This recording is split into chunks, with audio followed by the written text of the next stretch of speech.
pamanitada sahabat kiai, pamanitada sahabat ustad, pamanitada sahabat tokoh, pamanitada sahabat masyarakat, mukminin mukminat sahabat anu ngaliwat atas takabur berarti geus diharamkeun kredit, diharamkeun buka bank terus bae. Cak Allah falahu azabun. Siksa wae. Tinggal nyaritakeun siksana apakah di akhirat apa di dunia kila cek sakaol maya di akhirat siksana engke bakal dibeuleum ku Gusti Allah dikerebekeun ka neraka jahanam naudzubillah min wakila cek sakaol ma fid dunya wal akhirah minimal jelema anu ngridit jelema anu ngadahar riba bakalna diberena hamwal hazan bingung pikiranna bingung. Nomor kedua gede beteng betengna gede lain gede beteng ai gede beteng mareuneh ieu mah betengna gede beda gede beteng jeung beteng gede lain deui mun di kulon mah lamun dewetan mah nuju gede beteng di urang gede beteng reuneh aya mah betengna gede lain deui aya ribaan dayut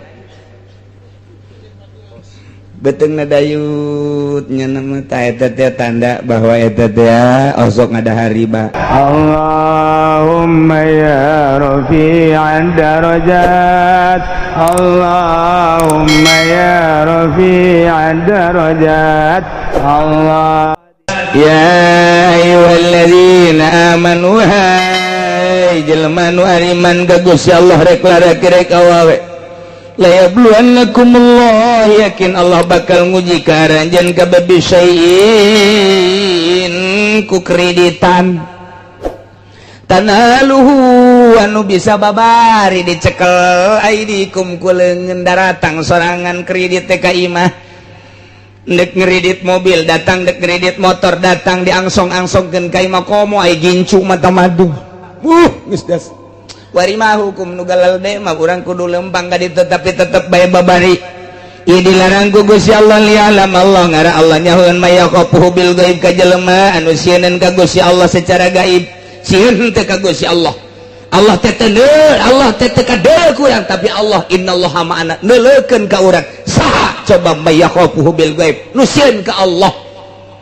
Begitu datang angsongan kreditan garang inget ka Allah Allah neuleukeun riba ieu kajian kumaha ge henteu abdi moal ngredit moal abdi moal kadeuleu tegerna iman di jero dada tawaran deui ieu mah kredit tapi murah bungana teh 1% dan teh 10% acan ieu malah ngan 2% doang ngan rada relay rada panjang nah iya mah DP na ge cukup 100 moal aing mah geus boga meuli cash bae moal aing mah kadeuleu tegerna Assalamualaikum bagi Mbak belum ada motor ya di sini iya belum ada ini ya udah saya bawain dah mau pengen motor apa nggak punya uang gampang uang mah udah tiap bulan aja ya kecil anu oge nya 3 tahun dah udah ini mah tuh ya udah bawain satu dah tuh iya teh kan geus leutik ya tah leutik iman di hate jelema eta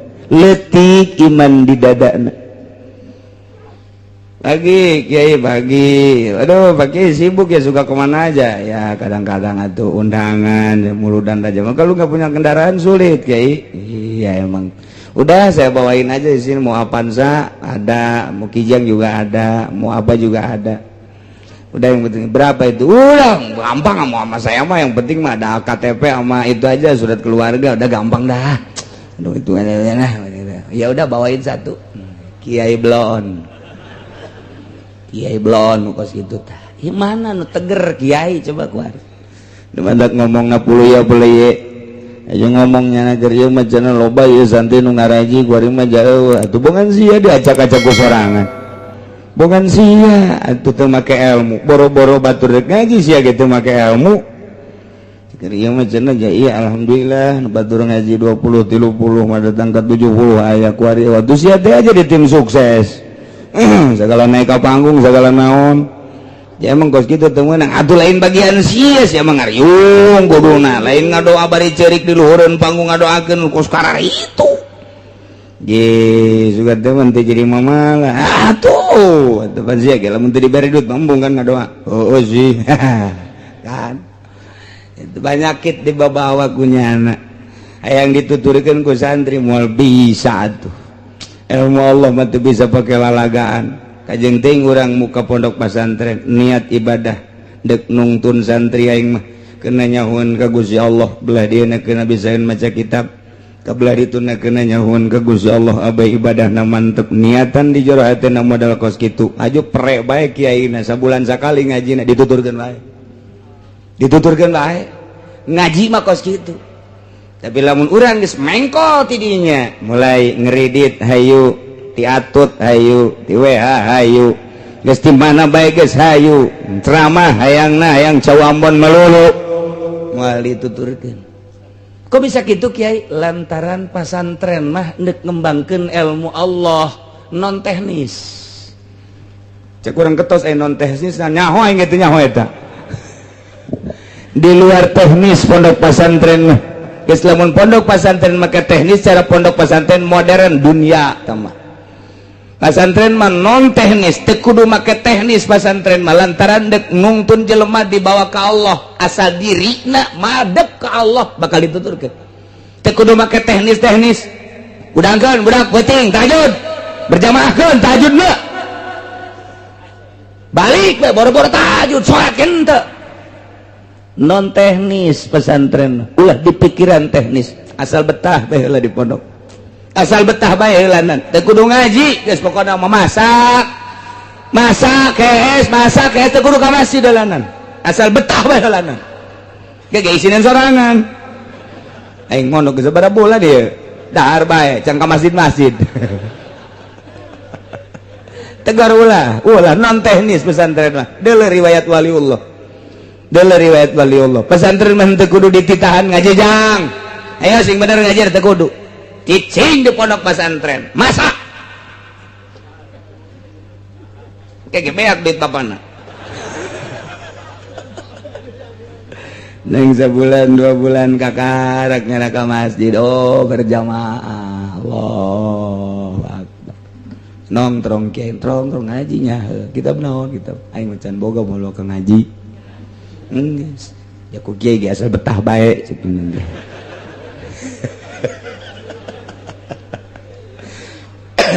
ti aya aturan ngaji teh aya aturan sing ade ulah salah lantaran pondok pesantren mah aya anu setahun bisa ngejar 10 tahun beda ilmu Allah mah dikejar sabulan bisa mengejar pelajaran 10 tahun gitulah ya Allah lamun geus mere ilmu ka hiji santri Masya Allah eta mah make teknis gitu modern tah mah ni mustaq kita mudirun tah mah moborot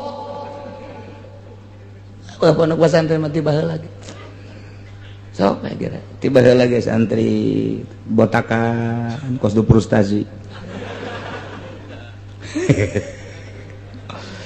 ke masjid kabelah dia geus embungnya sih bau geus kos kitu kan mun babaturan saya eta tanya saya satu kumaha aing bae saperti ka Allah mah teu kudu bisa jadi ka mall ka Allah paling jeung ngabatur aing jeung sia sih telok nya seuh geus atuh bararu bentek eueuh masalah dahar teu puguh waktu emang santri puguh waktu henteu coba bapak-bapak ibu-ibu datang ke pesantren Cilok jam sabaraha bae aya bae nu masak jam sabaraha bae aya nu masak tas subuh aya nu masak jam 7 aya nu masak jam 8 aya nu masak jam 10 aya nu masak jam zuhur kiai ka masjid nyana masak asar batur ngaji nyana masak peuting waya istirahat nyana masak keneh bae aja dicarekan ku kiaina dolah emang kos kitu pondok mah bebas di pondok aja salah cenyahoeun kabeh ka rahasia pasantren inget awas nu dek diturunkeun ilmu ulama wali-wali Allah ditarimana kudu nu bersih teu meunang aya paksa-paksaan kudu nu loyog nu rendah hati anu bener-bener endek nu mantak lamun teu betah ku teu betahna bae ge teu boga bagian teh budak ilmu kawalian teu betahna bae anak di pondok pesantren teu boga bagian ilmu kawalian ku betahna bae ge teu bisa ngaji wali eta budak mun bapak mah santrenkeun anak dihitung ku ari geus 10 tahun padahal teu bisa ngaji ulah dikukumahakeun geus jadi wali.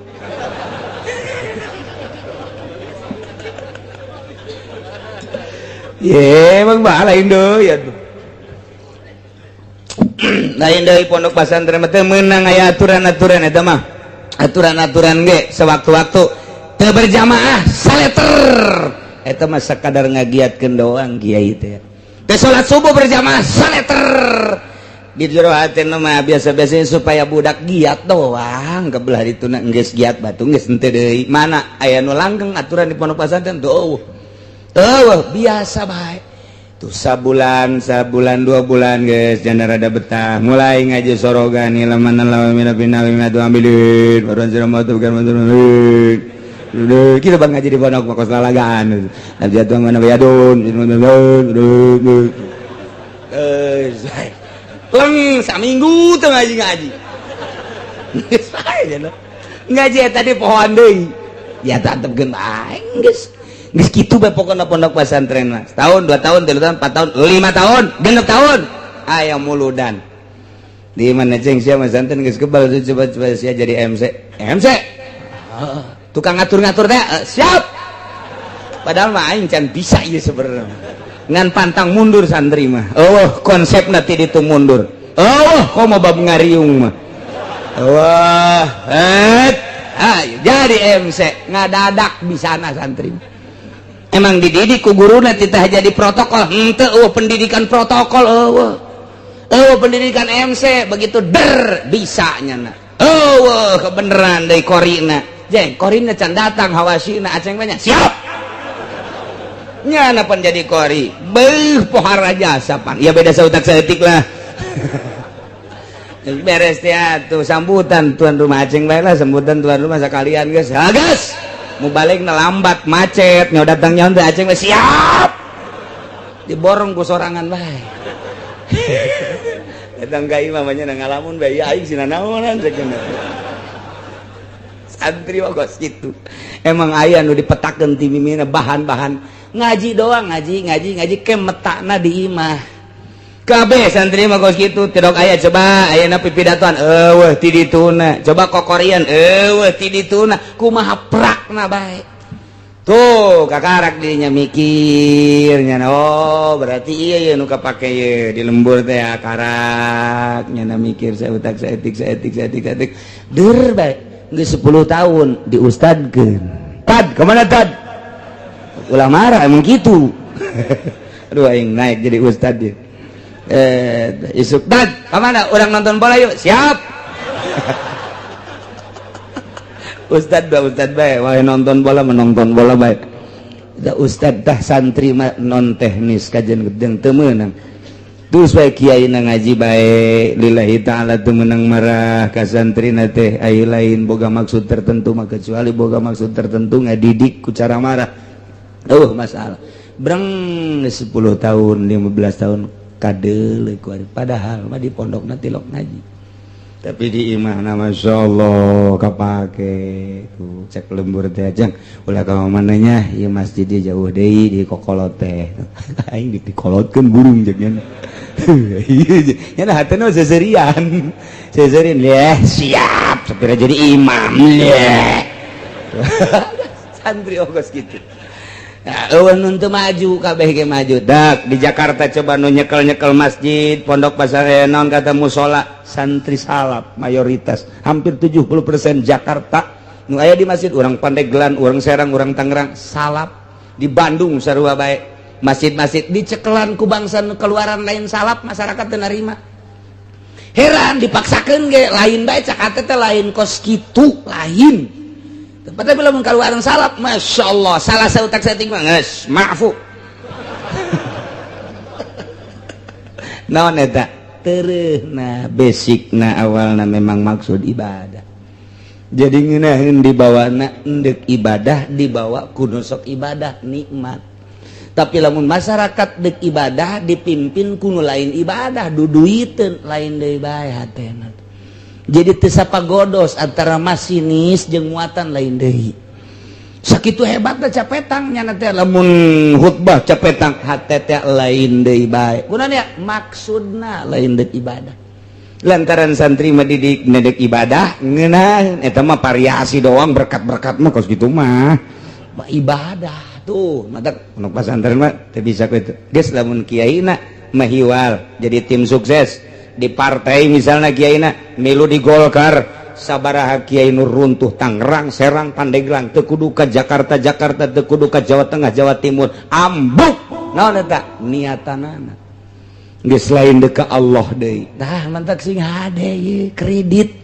ieu panyakit ka kiai kamari mah cenah aya nu nuturkeun aing ngariung ge onang kuari henteu atuh sia teh kuari mah geus boga apaan sana ngredit goblok kamari mah ku masyarakat teh punten mama kuari mah punten mama nu kan aya kanan kuari mah geus di luar nyaritakeun nah lain kiai teh mah kos kitu ngredit lain kiai teh mah nya mah jangan doana ge ini tim sukses lain kiai disatukan mah kos kitu beda geus teh nyambung penyakit dibawa ieu la yabluwannakumullahu bisyai'in minas sayd Gusti Allah teh nyoba ka ahli Mekah ka urang Arab lantaran kehidupan orang Arab teh ngabuburon dicoba ku Gusti Allah supaya ulah ngabuburon kebenaran harita teh keur ari ihram mereka Mekah wa hum muhrimuna jan selanjutna ge lain keur ihram ge ieu teh tepati bagus sabenerna mah dina kahirupan Maisha teh urusanana ngabuburon kurang bagus nu paling bagus mah tani nomor kedua dagang eta nu paling hebat mah Maisha nomor kahiji tani nomor kedua dagang geus sakitu dagang na ge sing hade deui tani na ge sing hade ku ayeuna mah nah ieu lialam Allah maksudna Allah dek nembongkeun ka nyaho Gusti Allah ge lain Allah supaya nyaho lain Allah teh dek nembongkeun ka nyaho Gusti Allah nu Gusti Allah geus apalin ilmu zuhurin supaya kanyahoan ku urang saha nu imanna mantep ka Gusti Allah jeung saha nu imanna teu mantep ka Gusti Allah bakal kanyahoan ku urang kanyaho Allah teh bakal kanyahoan ku urang mantak ilmu zuhurin ya Allah setik mantap mayakhafuhu bil ghaib begitu diharamkeun titah ulah ngabuburon saat harita teh awas sing ade lamun masih kene aya anu ngarumpak larangan faman yatada ba'da zalika falahu azabun alim sahabai jelema anu ngaliwat batas takabur berarti tina sabada dilarang ku Gusti Allah teu meunang ngabuburon ai praknya pasta dahu terus bae nya ngabuburon padahal mah geus dilarang ku Gusti Allah berarti nya teh teu ngadenge kana larangan Gusti Allah ieu mah awas diancam ku Gusti Allah falahu adzabun kuari geus dilarang ku Allah ku Gusti Allah bang bunga bang haram kredit haram tapi nya terus bae berarti tada teh pamanitada sahabai kiai pamanitada sahabai ustad pamanitada sahabai tokoh pamanitada sahabai masyarakat mukminin mukminat sahabai anu ngaliwat atas takabur berarti geus diharamkeun kredit diharamkeun buga bang terus bae cak Allah falahu azabun siksa wae tinggal nyaritakeun siksana apakah di akhirat apa di dunia kila cek sakaol mah di akhirat siksana engke bakal dibeuleum ku Gusti Allah dikerebekeun ka neraka jahanam naudzubillah min wakila cek sakaol mah fid dunya wal akhirah minimal jelema anu ngridit jelema anu ngadahar riba bakalna diberena hamwal hazan bingung pikiranna bingung nomor kedua gede beteng betengna gede lain gede beteng gede beteng ngareuneuh ieu mah betengna gede beda gede beteng jeung beteng gede lain deui mun di kulon mah lamun di wetan mah nuju gede beteng di urang gede beteng reuneuh aya mah betengna gede lain dulu aya ribaan dayut betengna dayut nya nama eta teh tanda bahwa eta teh osok ngadahar riba cek nu gendut teh tapi teu ngadahar aing gendut padahal teu ngadahar ulah kasinggung aya teman teu bae ieu mah keur carita penyakit di dunia teu teu bae aing sial cenah kiai gendut jangan teu aing mah bab jelema teh ayeuna sakarakter jeung satipe jelema memang ku Gusti Allah dijieun postur tubuhna kuru bae sanajan gembul ge kuru bae teh mah aya jelema teh mun daharna gede lintu mun daharna leutik kuru aya anu jelema teh saeutik bae daharna sanajan saeutik tapi lintuh bae beda-beda teh mah ngan ieu mah keur carita nyaritakeun falahu adzabun alim ieu nu asli nama jaga engke di akhirat geus teu samar deui ngan cek sakaol mah sarua di dunya ge bakal dibere di dunya di akhirat na jelas di dunya na hiji bakal dibere penyakit penyakit hazard penyakit syak jadi ieu bingung bae prihatin bae mang bae eta teh suuzon ke ka jelema suuzon bae coba ge kiai anu asup Golkar mah ka jelema suuzon bae kiai anu asup ulah asup Golkar pamarentah bae nyana sering jeung pamarentah bae nyana asup di jero suuzon bae ka jelema teu menang nanaon suuzon bae mantak boro-boro jadi wali jadi solihin ge lain diganti ngaran moal lantaran suuzon coba lain lalagaan asal kiai geus bergelut mukhalid jeung pemerintah suuzon teh terus bae kasasaha ge suuzon bae lain cakula sehingga ada besi pajar cakula buka ge kitabna dina tafsir lain cakula kula mah ieu mah ngan nyambung lidah doang ngan kadengna ti sungut kula cabok sia ku aing suuzon bae ge asal geus aya ka pemerintah bae kanu lain teh suuzon bae tapi lamun cekas kiaina waya jeung pemerintah dakwah aing mah ka pemerintah ge waya jeung pedagang dakwah aing mah waya jeung masyarakat nyana mah tilok aya suuzon-suuzonan biasa bae ka Gusti Allah nek duduhkeun ieu mah aing mah ka Gusti Allah waya nita ngazakat waya nyaritakeun teh jujur ka pemerintah teh pinarakaeun ka mah kabeh ge jelema kabeh ge yeuh bakal pae lempeng ngeunaheun kadengena sanajan teu nuturkeun Betul sanajan teu nuturkeun ngan kadengena mah tetep bae ngeunaheun atuh nyahoeunnya lagi kanu ngeunaheun mah masyarakat ge aya nuturkeun mah tuh henteu tah eta kos kitu tah lempeng nah ieu keur carita falahu adzabun alim bakal disiksa famanita da jelema anu teu nuturkeun ka Gusti Allah pasti disiksa di dieu keur carita cobaan masalah buburon kunyana dirumpak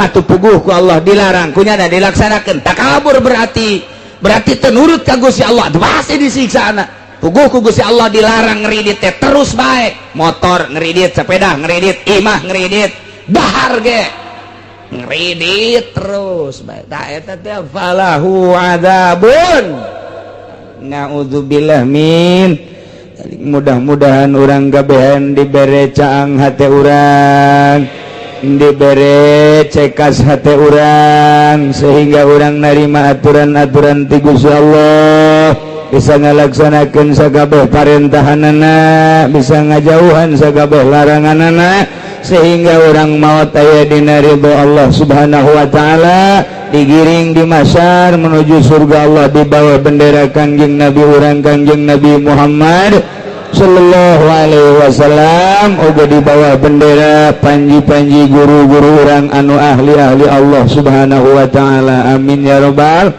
bandingkeun maham ilmu jeung salat sunnah masih luhuran keneh maham ilmu komo orang datang ti jauh aya lengkahna aya ngaluarkeun ongkos aya meuli uduk semacam di jerona teh oh pohara jasa juk diuk nundutan bae ge leuwih gede tibatan salat sunah nundutanana eta masyaallah pohara jasa mantap ngalah ganjaran ngajina nundutan pohara jasa lantaran lamun urang ibadah teu make ilmu acak-acakan lamun urang ibadah teu paham kanu diibadahan acak-acak wal amalul qalil yanfa'u ma'al ilmi billah. Amal nusa etik pohara luar biasa manfaatna disertai nyaho ka Gusti Allah subhanahu ta'ala. Wal amalul katsir la yanfa'u ma'al jahli billah. Amal anu saadag-adag, amal anu sababaraha godag, godag loba-lobana tapi bodoh ka Allah teu manfaat seetik-etik aja. Teu gua teu ibadah bari teu nyaho ka Gusti Allah mah. Mun teu nyaho ka Gusti Allah ke ibadahna salat bae ngahareupna teu puguh. Babacaanana diganti ku make bahasa Indonesia bisi teu ngartieun meureun Allah teh. Pan bolon eta kos kitu teh ngarti ka Allah mah acak-acakan ibadah teh ditarjamah Fatihah teh dina salat teh geus teu kudu make Fatihah. Allahu akbar nage urang bahasa Melayu mah Allah yang maha agung, atuh bahasa Jawa mah meureunna Allah maha terus kabeh ditu dah gitu itu tengarti ka Allah mah kos kitu. Mentak 2 rakaat jelema nu paham ka Allah nu ngarti ka Allah salat dengan 2 rakaat berbanding 1000 rakaat jeung nu teu ngarti ka Allah masih ke dibandingkeun jeung 1000 rakaat beratan nu 2 rakaat. Tuh coba bayangkeun maca la ilaha illallah anu paham ka Gusti Allah komo geus datang ka hakikat mah hiji la ilaha illallah wali nu geus paham ka Gusti Allah dibandingkeun mun ditimbang jeung la ilaha illallah ratusan ribu nu teu paham ka Allah beratan keneh la ilaha illallah hiji dibandingkeun ratusan ribu bahkan jutaan. Mentak la ilaha illallah urang mah teu bisa diajak perang. La ilaha illallah teh lamun aya jauh Ambon we muludan amplopna gede. La ilaha illallah na ge embat. Kitu mah la ilaha illallah anu bebeneran tengah peuting. Nu kos kitu mah eueuh cauan. Ta eta la ilaha illallah teh bisa ngabanding urang tek ngadoakeun hiji jelema maka la ilaha illallah hiji nu paham ka Allah jeung nu berjamaah ratusan ribu jelema hebatan nu hiji lantaran hiji ieu mah ngarti ka Gusti Allah. Ta ieu urang ngaji teh hayang ngarti ka Gusti Allah subhanahu wa ta'ala dibandingkeun jeung salat sunah ieu gedean keneh ngaji malah aya nu can salat subuh ngaji bae lah pokoknya bang. Aduh cek anu keur dieu ke ziar aing gitu hati-hati salat subuh kamu bau bentek betul salat subuh insyaallah dari tuh gitu. Jadi orang ieu per minggu nah urang ngaji teh hayang wauh jeung Gusti Allah subhanahu wa ta'ala. Bentukna engke mun geus wauh ka Allah moal hayang ngridit eta geus wauh ta ka Allah tah. Lamun nu ngridit can wauh ta ka Allah teh masih kena jauh jeung Gusti Allah. Jauh teh cenah pugu kiai na ge imam jauh tah maka jeung ruku. Mun ngridit kene can wauh ka Allah. Lamun masih keneh beuki nonton TV eta ge can wauh ka Gusti Allah. Mangganing di imah TV ambalawah ta eta can wauh ka Allah. Mun geus wauh ka Allah mah teu hayangeun nonton TV teh kecuali nu manfaatna berita-berita informasi anu memang kitu penting baik politik maupun ekonomi. Nah eta can wauh ta ka Gusti Allah nu kos itu ngaran. lamun jelema keur di kantor, jelema keur di ladang, jelema keur di toko, di pasar, ngadenge suara azan nyana hare-hare bae can wauh teh jeung Allah teh jelema. Barang ditempo teh ku urang di Cikupa loba anu teu wauh. Di Cikupa mah loba anu teu wauh. Wayah asar ka Citra. Wayah maghrib di jalan kene. Datang ka imah parawiyeng. Isa aju pake nonton TV. Itu di Cikupa teh karita. Ambalaya ka unggal kecamatan, kasepatan. Mau nuntut ya pasar Kemis doang tekaliwat. Ya Allah ya Rabbi tabaraka. Jadi nempo akhlak manusia jeung nempo jelema wauh jeung henteu ka Gusti Allah di deuleu afalna, di deuleu pagaweana. Tuh nu mantak ge urang ieu ngaji hayang wauh ka Gusti Allah Subhanahu. Nu mantak hayang wauh lantaran nu boga neraka jeung nu boga surga Allah. Mun geus wauh ka Allah mah begitu urang deuk di ka nerakakeun atuh bebeja we Gusti pan abdi geus wauh ka Gusti keur di dunia. Nonton TV tilok sekali-kali doang jabar Gusti paling ge abdi mah malam Minggu bae pagi-pagi malam Senin bae pagi di malam Salasa malam berapa.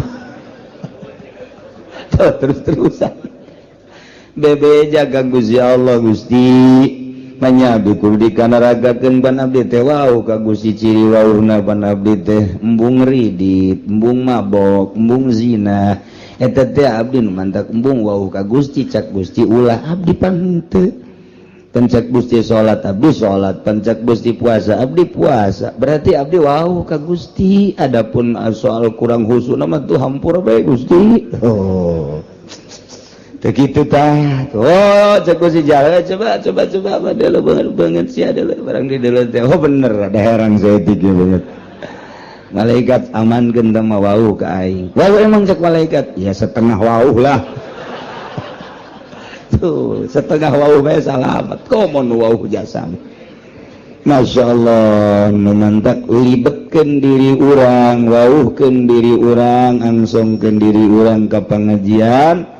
Wangsongkeun diri urang ka jelema-jelema nu wauh ka Gusti Allah Subhanahu wa taala. Wauhna urang jeung jelema nu wauh ka Gusti pasti diajak ka Gusti.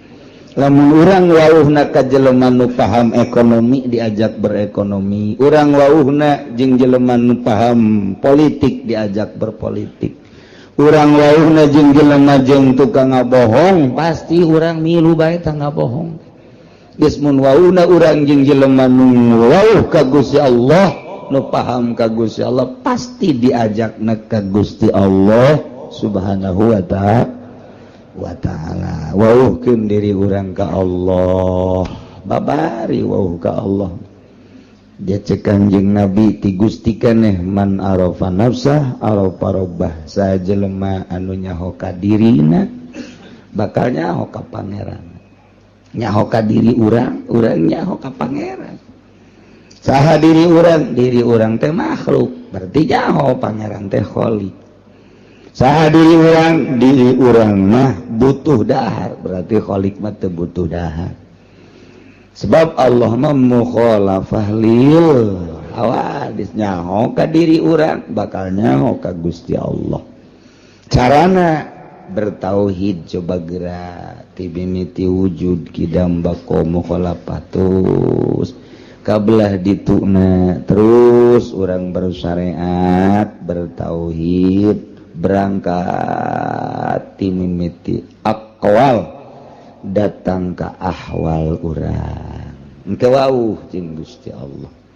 Moal bisa lamun eueuh nu nuduh-nuduh geus kudu dituduh-tuduh. Nah iyalah urang ngaji per minggu ieu teh dituduhkeun supaya wauh ka Gusti Allah Subhanahu wa taala. Tadina urang ngaji ka Cilongok can wauh ka Gusti Allah sorangan bae. barang geus wauh mah jeung Gusti Allah aya jelema nu milu diajak ku urang tawauh tah ganjaran berarti Allah ridhoeun mun urang ngabonceng kabeneran nu dibonceng najahe lain ridho menang godog dengdeng Masya Allah urang mah dulur nyegat teh di teureun babaturan nyegat teureun giliran bae bangsa konde lain orang dia diajak malah tadaikeun dipaksa soraka malulu ya Allah ya Rabbi waukeun diri urang ka Allah abeh manteng ibadah ka Gusti Allah mun geus manteng nikmat geura salat teh moal karasa sedekah ge moal aya hook lantaran sedekah teh nu dideuluna makna daripada sedekah. Kurang mah hitung-hitungan boga duit 100.000 sedekah ka fakir miskin 10.000 masih dihitung-hitung keneh. Aduh, kurang ge 90.000. Jadi kurang 10.000 hese neanganna mangkaning eta. Kurang mah pabelit jeung kos kitu bae tapi lamun tek mah ningali ganjaranana 10.000 dititipkeun berarti pake meuli sorga. Naon hartina duit 10.000 lamun dibandingkeun jeung sorga Allah. Tah lamun nu kadeuleuna sorga nu kadeuleuna bidadari tuh digerokeun deui pake mesin kadieu sia kunaon ye kabeh ye urang mah lain kadieu sia kunaon 5.000 bae dicokot deui kembalian tah aduh sodako make kembali teu kira-kira tuh ya can paham eta keur carita sodako boro-boro ka batur urang mah ka pamajikan ge pelit jasa ka majikan bae nu sagulung sagalang pelit keneh bae pelit jasa ka majikan teh bebeja ka balanja malu nu kamari pan aya kombalina kamari iraha kamari sia nyokot sabaraha 100.000 meureun paling ge dibalanjakeun 20.000 teh kombalina ka mana beuka geus sabaraha poe eta sabaraha poe tungtungna mah gara-gara balanja hakeuk kadenge kata tangga Masya Allah kuruda oke ka balanja tah balanja deh tah balanja deh kak beul lain ya Masya Allah taya orang belajar nu dideuleuna ulah terlalu duniawi tapi nu dideuleuna ukhrawi bakal harampang kabeh nikmat belajar kos kitu teh kudu belajar kudu belajar lah mun teu belajar mah tuh moal bisa naon kudu belajar ke geus belajar bisa geus bisa jadi ahli geus ahli mah nikmat ahli sedekah ahli ngaji ahli salat ahli mun geus datang ka ahli mah nikmat naon moal datang ka ahli mun teu belajar heula geus belajar heula urang boga duit sore dia 10.000, 1.000, belajar. Boga di seperti itu kali 20.000, 2.000, sia. Boga di 100.000 ya, belajar 1.000 kali. Teu naik-naik. Belajar teh naik-naik. Yes, berarti lamun kelas teh mah kelas 1 bae. Teu naik-naik takos kitu teh eta, masyaallah. Urang teh hayang naik derajat urang munggu Allah Subhanahu wa taala faktor mana sektor mana urang nu bisa ye urang mah kebenaran bogana tanaga pake naikeun derajat ka Gusti Allah urang mah ku Gusti Allah diberena teh dunia pake naikeun derajat ka Gusti Allah urang mah diberena ilmu ku Gusti Allah ilmu pake naikeun derajat ka Gusti Allah Allah mere fasilitas ka urang teh titah digunakeun buat naikkeun derajat urang henteu kudu jadi kiai bae henteu kudu jadi pengusaha bae naon fasilitas nu aya di diri urang akur bae pake naikkeun derajat urang dibere dunia coba dunia pake naikkeun derajat henteu urang dibere tanaga coba tanaga pake naikkeun derajat henteu ka aing cak Allah ye pake teterekelan teh dibere ilmu dibere wawasan dibere ilmu politik dibere ilmu ekonomi dibere ilmu agama dibere ilmu budaya lain sebagainya pake naikeun derajat apa henteu ieu fasilitas ti Gusti Allah tinggal urang apa ongkos maca Quran kita maca Quran cakolot baheula pan aing mah baheula nu maga lain teu hayang cakolot teh ngan aing mah apal lisan ku ari teh ngan apalna 3 doang hiji Fatihah 2 qul ya 3 kulu jasa kituna ti baheula aing mah ku ari atuh belajar deh hese eta teh Quran dibulak-balik bae geus bismillahirrahmanirrahim batur mah nu bisa maca Quran fasilitasna tuh nya nama lantaran bisa nasa kitu atuh eta bae Fatihah dolin kul ya us kul hu deui Fatihah deui kul ya kul hu deui Fatihah deui kul ya kul hu deui datang ke malaikat geus teu nyatet-nyatet nyaho aing babacaan siang mah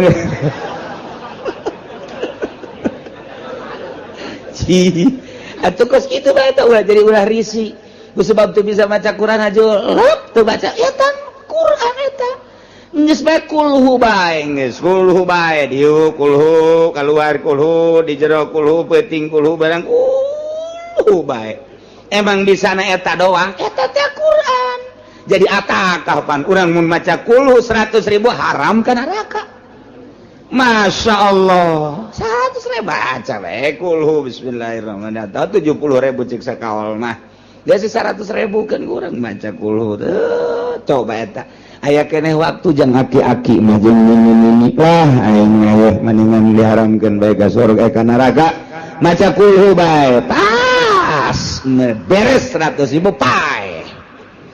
pae nya geus bae boga atakah nah di akhirat begitu dipertimbangkeun deuk ka neraka Gusti abdi ngadenge pan di pangajian saha nu maca kulhu 100.000 pe cenah cak kiai pan kiai ge kangjeng nabi cak ti Gusti cenah haram ka neraka abdi dek demo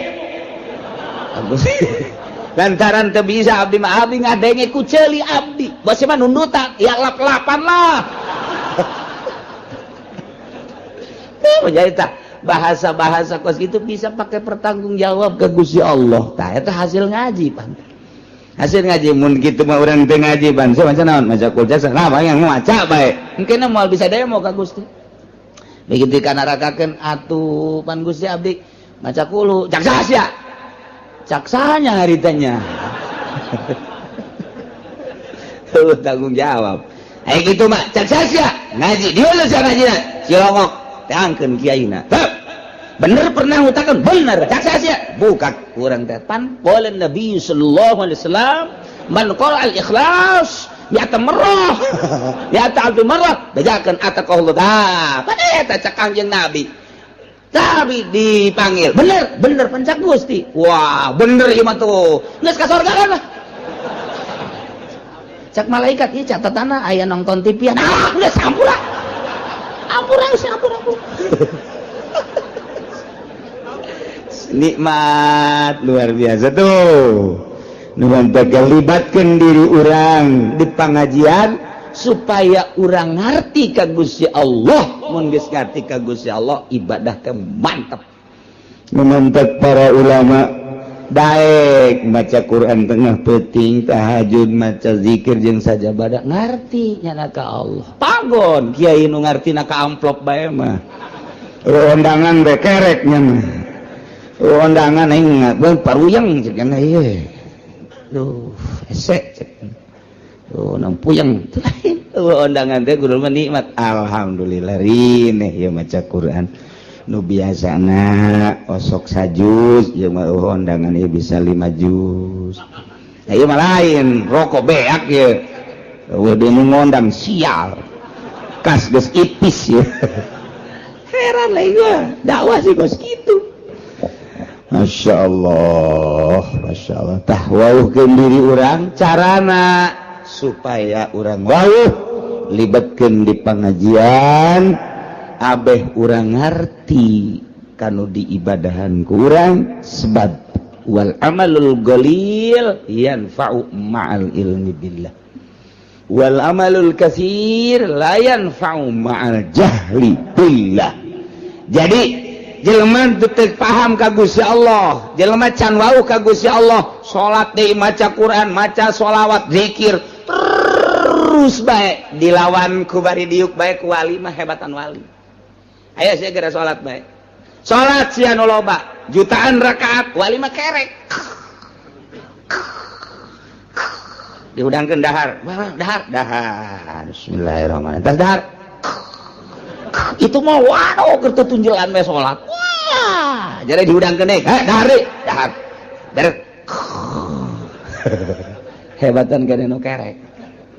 hebatan keneh nu kerek tah eta tah debendak iblis teh di masjid begitu di masjid terjadi nyana begitu ke masjid terjadi deui tanya gunana teh terjadi ka masjid iblis aduh di dinya aya nu keur sare tah nu keur sare sih beusi kahudangkeun nyana mun hudang waduh zikirna teu kawawa geus kena hees bae eta macaknya nanti itu pun salat teh diantepkeun sebabnya nama salatnya di baturan ku kula ieu kula asup ke jero hatena salat deui sia yang kalem sia kuari mah salat deui tuh eta mah teh nu hees nu kerek asal geus udang bae bahaya lurah dicarekan kunya camat dicarekan geus kena hees bae nya mah takos itu iblis ge teu kuatin kajin kena hees bae cuma doh dah eta tanda bahayana seorang manusia nu ngarti ka Allah bisa membabi buta teu pandang bulu sahajeng-sahajengnya nama zikir bae ka Gusti Allah iyalah iblis waduh cek kena ieu mah bahaya mendingan kena hees dak lolobana kiai mah harees nailah orang ngawuhkeun ka Gusti Allah subhanahu wa ta'ala pelebah dia orang ngawuhkeun ka Gusti mengenai hukum-hukum pasah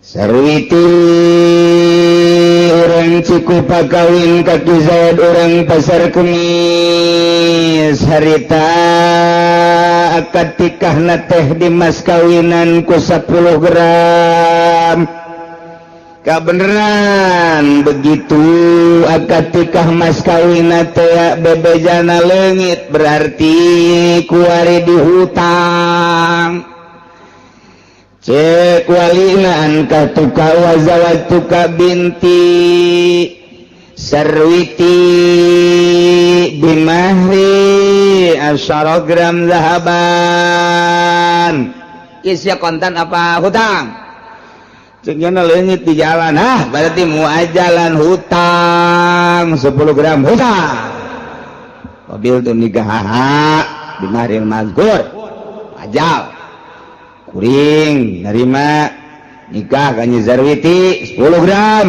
hutang masalah di hutang tuh masalah sarua bae jadi barang geus kitu caritana deuk disarean ku Ki Zaid cek Zarwiti kula mah moal wakas sare bareng lamun mas kawin can dibayar bos ya Sarwiti sosoreun lain sosoreun sebab mas kawin eta adalah gaganti bud'i bud'i teh bahasa Arab bahasa urangna naon gaganti apem apem ge can kaharti keneh gaganti surabi nu beulah nu aya cengkehan jerona aduh tah juga arti bae kurang Cikupa memang deet pikiranana dibere budi teh ketegah arti naon budi caknya bahasa Arab jinganan datu diaji kurang Cikupa bahasa ortodok bagor maka arti oh surabi beulah aya cengkehan anu sok seuri sakapeung baeud sakapeung eta sia cek awe emang sok baeud sarua bae aduh adena aing ngaji cek awe nyaho bae kun barang aing sok baeud burung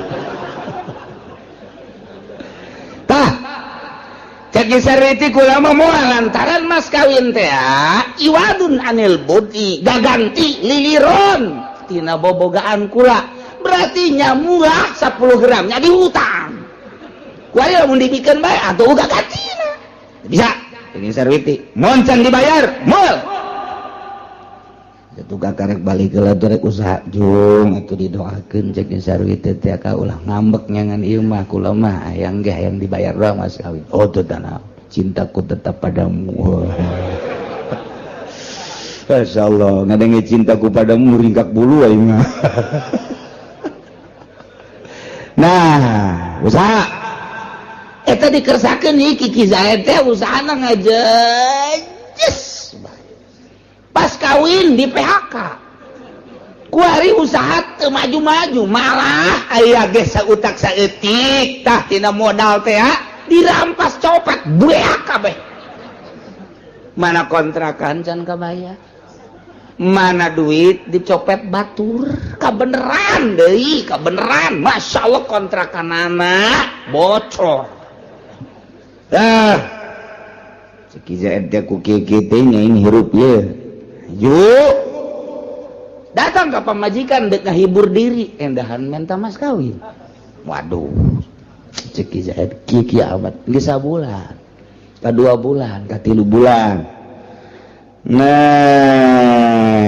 ka 3 bulan ceuk teh jakaka can boga ieu jang mayar mas. Moal bisa kulang mah. Tetep bae mun kakak teu bisa mayar mas kawin, kula mah dek meta pembubaran nikah. Waduh, pan berkelanjutan. Mana kontrakan can kabayar, mana modal beak. Mana pemajikan yang dibubarkeun pertikahanana. Tah, ieu kumaha ieu? Sarwiti rumah tangga jeung Ki Zaid mas kawina dihutang 10 gram kuari teu bisa mayar mas kawin geus ditanggokeun datang ka 3 bulan bahkan 5 genep 7 kuari teh hampir 1 tahun can bisa mayar mas kawin keneh bae otomatis si Sarwiti teh panasaran sanggeus panasaran kanyahoan kuari memang bener-bener teu mampu nyi Sarwiti na kuari menta dibubarkeun pertikahanana tah menta dibubarkeunana meunang henteu kulantaran teu bisa mayar mas kawin. Wa fi sarihi bil mahri aqalun dina miskin salaki teu bisa mayar mas kawin eta adalah sababaraha kaul al-hariha tafsahu qabla waqtin. Kaul azharna harjah berarti hasil daripada beberapa penelitian masalah tersebut timbullah kaul azhar. Nah ieu nurutkeun cek kaul azhar seorang istri bisa ngabubarkeun pertikahanana memet diwakti. Cara ngabubarkeunana wala tasqa hatta yasbuta inda qadin isaruhu teu meunang ngabubarkeun pertikahan yana teu aya jalan Sarwiti ngabubarkeun pertikahan hingga tetep monggo qadi kamiskinan Ki Zaid. Jadi laporan berarti nyi Sarwiti teh urang Cikupa laporan kuari KKUA Cikupa atau langsung ke kejaksaan pagi cek Sarwiti pagi keneng keras amat bendung kula ya greget hayang gegiraan diurusan. Tenang neng tenang, negara orang kan negara hukum. Bohong, negara hukum teh pada usero memboga hukum lagi kudu dihukum. Ih Sarwiti paham amat ya jadi mamarahan kieu enak neng kieu kalau boga salaki ngaran Zaid urang Cikupa pertikahan kula jeung mainan geus setahun jadi nyana waktu nikah mas kawinna dihutang datang ke kuali teu bisa mas kawin saya lapor kepada bapak jaksa bahwa pertikahan saya dengan suami saya yang bernama Zaid mohon dibubarkan. Ulah waka dibubarkan teliti heula panggil Zaid, mana alamat Zaid? Pasar Kemis. Pasar Kemisnya pasar Kemis mana? Pasar Kemis kota. Emang pasar Kemis kota? Kota deh pokoknya malah pasar. Kepada yang terhormat Bapak Zaid yang berada di kampung Pasar Kemis kota. Oh kok kampung kok kota? Dan gitu ngaranna saya harap menghadap ke Kejaksaan Cigaraksa sehubungan dengan laporan istri Anda yang bernama Sarwiti mengenai tentang rumah tangga Anda. Diharap menghadap besok pada hari Senin tanggal sekian. Wassalam, terima kasih. Demikian ke para kejaksaan 3 raksa set kirimkan gadit baca ku Ki Zaid panggilan saya berangkat Ki Zaid gadit itu set ini nama Zaid betul Pak punya isi yang bernama Sari itu yang Ciko Pak betul Anda waktu pernikahannya mas kawinnya diutang 100 Pak 100 ya Pak betul Pak sampai saat ini sudah 1 tahun mas kawin belum terbayar lunas betul Pak lantas kesiapan Anda bagaimana tiap jam tiap hari saya siap tapi sampai saat ini belum bisa membayar Pak nah sekarang begini sehubungan dengan istri Anda yang bernama Sarwiti telah melapor kepada saya dengan permasalahan tersebut maka Sarwiti ingin dibubarkan pertikahannya tak eta teh langsung yes Sarwiti narapa panggil Ki Zaid dicek keabsahan dan kebenarannya ternyata benar maka kakarak didinya payap sahuhu membubarkan pertikahanana adalah kodi atau jaksa iya Sarwiti iya Ki Zaid ya perlu diketahui setelah seorang istri yang bernama Sarwiti melapor kepada saya setelah dicek laporannya pengakuan suami itu betul sekali maka dengan demikian permintaan dari pihak istri yang bernama Sarwiti ingin dibubarkan pertikahannya mau tidak mau bahwa saya sebagai penegak hukum di Kabupaten 3 Raksa ini di bawah naungan presiden di bawah naungan Bupati Ismet Iskandar maka pertikahan Anda saya bubarkan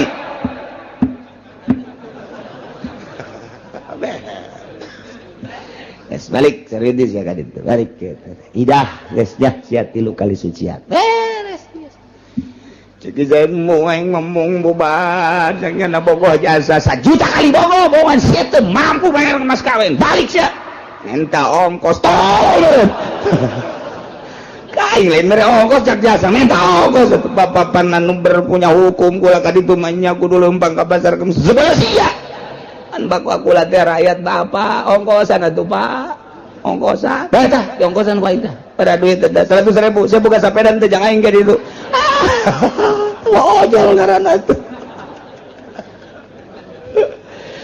tuh kos kitu jadi teh meunang saunang-unang nyaho tah urang jadi wauh eta ka Allah teh kos kitu peraturan Allah teh kos kitu jadi nyaho ku hari urang lantas ya hukum Allah teh direkayasa begitu tak Sarwiti laporan ke KUA KUA bukan urusan saya ini mah urusan saya mah menikahkan urusan membubarkan pertikahan urusan kejaksaan saya mah menikahkan administrasinya gampang sekali tak 400 gampang itu mah kalau ke sana lain lagi udah ke sana harus berapa urusan saya mah itu mah saya tidak mau tahu datang ke kejaksaan bisa diterima harus ada uang 3 juta nu 3 juta iyalah nu pinarakaeun cukup jang jaksa kokojayan di neraka ku 3 juta sedang sakitu ge alhamdulillahirabbil tolol beralhamdulillah siapa ka neraka cukup sakitu kita sebab lain dek negakeun agama Allah berarti nyana ndek meraup keuntungan dari hukum-hukum Allah nu kuduna ditegakkeun tapi dibuat lahan geura modar sia aing mah ngan ngabejaan doang bisi aing ke di sidang ku Gusti Allah aja Ci bener sia ayeuna pengajian bener pernah nyaritakeun bahwa uang eta teh haram aya saksina jaksa aja jaksana nyala nu nyokot duitna jadi nyala jadi saksi nyala nu nyokot duit sedang sakitu ge tuh lumayan dah mun teu pernah nyaritakeun bahaya kula masa kadang nyaritakeun tamakan rasa kareuntut ka jero hate jaksa langgeng ku sia teu karaksa ngojari sia di neraka sakitu doang kula mah ngan ngabejakeun doang cak jaksa aing minggu hareup moal ngaji kaji itu sia aing mah teu ngajakan ngaji ka sia aing mah deuk nyampekeun hukum doang ji kieu cenah aing ke bagi 2 bae tol bagi 2 aduh aing disogok burung jaksa Ya Allah ya Rabbi, gitulah ieu keur carita hukum. Jadi di jero hukum aya lahan untuk mengambil keuntungan dari hukum-hukum Al-Qur'an anu geus dijabarkeun ku Kangjeng Nabi, dikemas oleh ijma ulama, dijadikeun lahan di negara ku hakim-hakim, ku jaksa-jaksa, mejeuna jang koko jayan di neraka ge. Lain negakeun jeung ngabereskeun hukum anu berkendala manusia supaya pong jaheuh horeng laporan teh ngeunaheun. Ternyata karasa adilna Al-Qur'an, jujurna jaksa, nikmat amat. Diakuilah ku masyarakat bener-bener jaksa penegak hukum, bener-bener Al-Qur'an teh karasa ka jantung, karasa ka sanubari, karasa ka urat-urat ge ngeunaheun jasa horenganan. Ketika orang boga kendala dak cair. Ieu mah kumaha laporan atuh ka ditu? Sangat. Mal bisa sih teh laporan teh aja jagana kudu 3 juta. Encan ongkos, encan munduran jalan dapur. Emang ya jalan dapur bejana cenah jalan dapur mah aya. Eta eungapeun tah menghadapi seorang penegak hukum lantaran teu jujur jeung teu adil teh eungap luar biasa. Di zaman sahabat bajelema hilir mudik ke kejaksaan teh lantaran tanpa make modal nu matak ngeudaheun A disebutkeun A, B disebutkeun B, nikmatmu aya. Mudah-mudahan di negara orang balik deui ka negara baheula tentang penegakan hukum sehingga karasa ku urang keadilan jeung kejujuran negara urang anu dibawa ku para hakim jeung para jaksa di bawah naungan presiden-presiden terpilih. Mudah-mudahan seperti eta sehingga orang bisa ngarasakeun nikmat keadilan jeung kejujuran. Amin ya rabbal. Atawa anu ngabubarkeun pertikahanana teh ieu adalah izin daripada jaksa lantaran ketua atawa kepala teu bisa ngahukuman ku lantaran sibuk, maka aya wakilna anu diizinan ku kepala. Ketika kepala tidak bisa melaksanakan itu pemutusan hukum, maka nu diizinan untuk memutuskan hukum ialah wakil atau naib daripada penegak hukum nu diizinan ku kepala. Nah silahkeun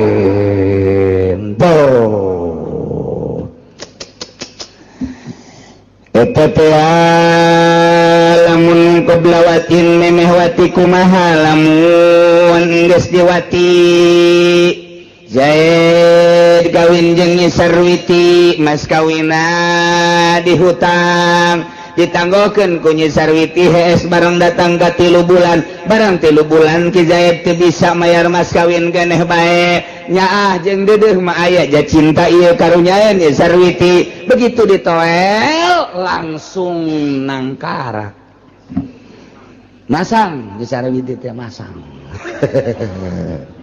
atuh der be diwati geus ka ditu nama meureun ngarasakeun ngeunaheun ieu atuh geus lain sakali 2 kali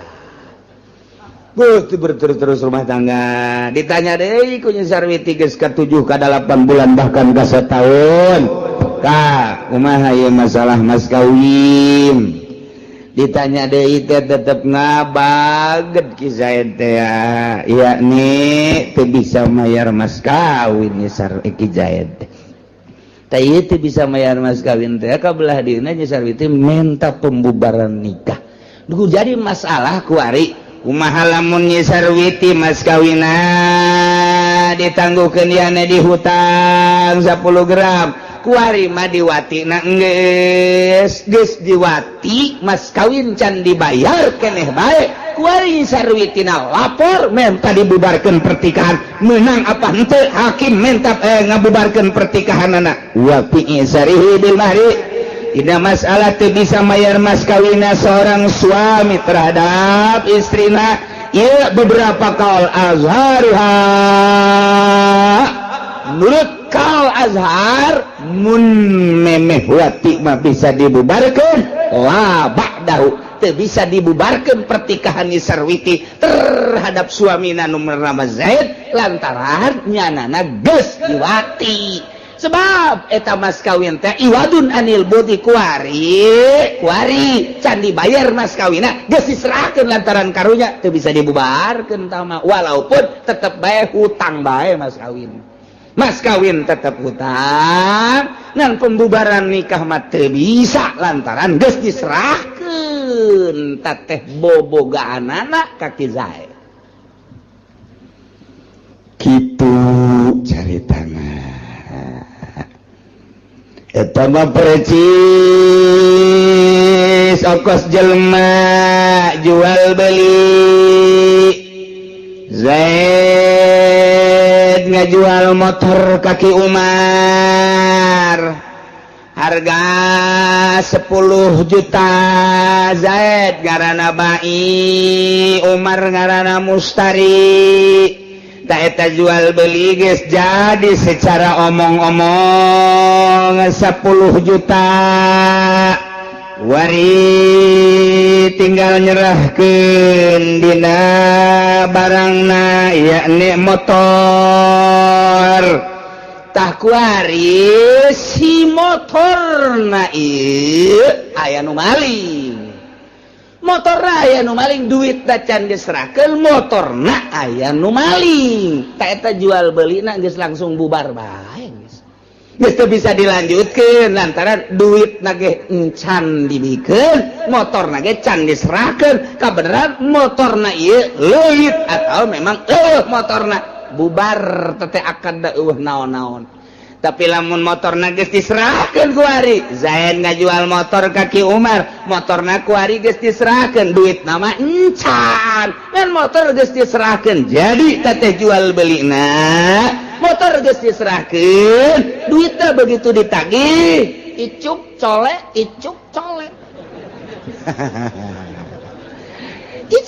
bae terus atawa lain deui cek urang belaraja mah rebo semen bonen nah ieu jual beulina teu bisa dibubarkeun ku hakim lantaran barangna geus diserahkeun ku ari mah lain tuntutan per pembubaran tapi tuntutan hutang ku ari mah jadi teu bisa dibubarkeun geus teh barang lah diserahkeun geus teu bisa dibubarkeun pertikahanana ku ari mah tuntutanana hutang lah iraha deuk mayar ku ari ge sarua bae ieu teh sarua jeung jual beli Nyi Sarwiti teh ngajual apem kaki Zaid 10 gram cak tukang apem ja apem aing mah aya bae ieu lain apem eta besi apem nu dingiru lain ieu mah nu dibawa setiap saat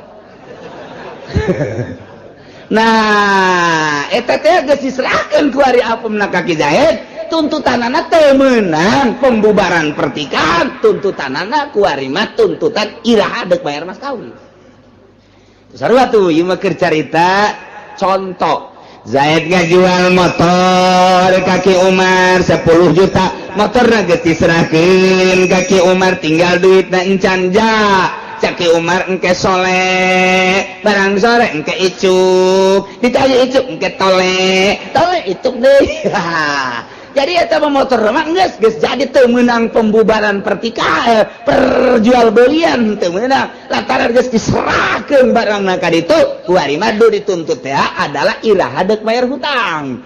Nah ieu ge sarua bae Zaid kawin ka Nyi Sarwiti kemudian mas kawinna ditangguhkeun 10 gram teh kuari barang Nyi Sarwiti geus dipake ku Ki Zaid berarti geus diserahkeun teu meunang tak ieu ulama teh deuk nyaritakeun la ba'dahu teu meunang sabada diwati mah lantaran barangna geus diserahkeun teu meunang dibubarkeun teu meunang rapa pembubaran ku gara-gara mas kawin lantaran barangna geus diserahkeun ka Ki Zaid kuari mun deuk dituntut iraha deuk mayar mas kawin.